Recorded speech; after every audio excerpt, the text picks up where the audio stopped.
like what date is mentioned in the preamble. So now studying preamble for the examination becomes very important because आप India का कोई भी exam उठा के देखो preamble पे क्वेश्चंस आते ही आते हैं. So more or less it's like we have to learn the preamble per se because around 20 such questions can be drafted from the preambles itself. But हम करेंगे related जितने भी क्वेश्चन आते हैं करा दें. The first question is कि preamble में कौन सी डेट लिखी है. अगर आप preamble कभी पढ़ोगे what you will find is it specifically says the preamble was adopted on 26th November 1949.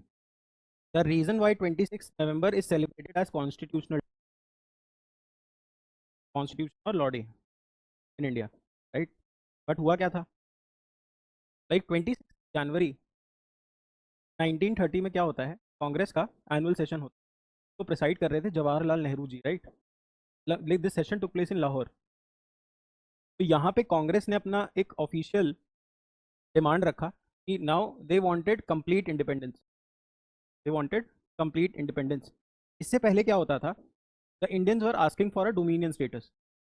What is a dominion status? Dominion status मतलब होता है जो रेलिवेंट चीज़ें हैं लाइक योर डिफेंस, टेलीकम्युनिकेशन, ये सारी हम फॉरेन पावर्स को ही दे के रखते. Britishers use to take care of our army, our telecommunication, our defence, है ना, and what sort of foreign relations are we making. But जो लोकल के मुद्दे होते हैं वो इंडियंस ही सॉल्व कर लेते.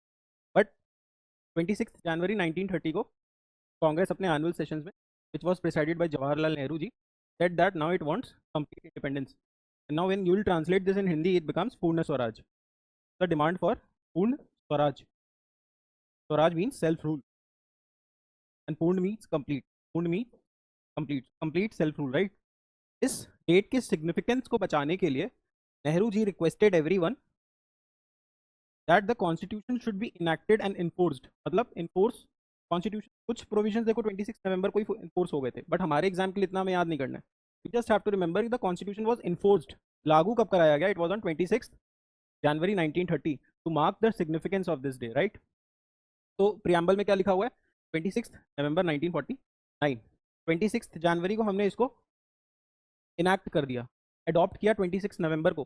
That is why 26 January 1950 is also like 26th January is also celebrated as Republic Day. Now the question comes, what is a republic? ये भी पूछा हुआ है. The concept of republic has been taken France. It is a French practice, right? Republic का मतलब ये होता है जो कंट्री का हेड ऑफ स्टेट है, जो भी इंसान कंट्री को रिप्रेजेंट करेगा, like the president of India, वो जो पोस्ट है it is open for all. When I say open for all it means any Indian can go on to this position. Head of state मतलब president आप या मैं कोई भी बन सकते हैं. That is why India is a republic. US is a republic, while Britain या फिर UK is a monarchy. It is not a republic. Why? Because the head of state is by birth. By right? समझ में आया? Try to learn 3-4 concepts from this question. August is your Independence Day, है ना? Pakistan's Independence Day is on 14th of August.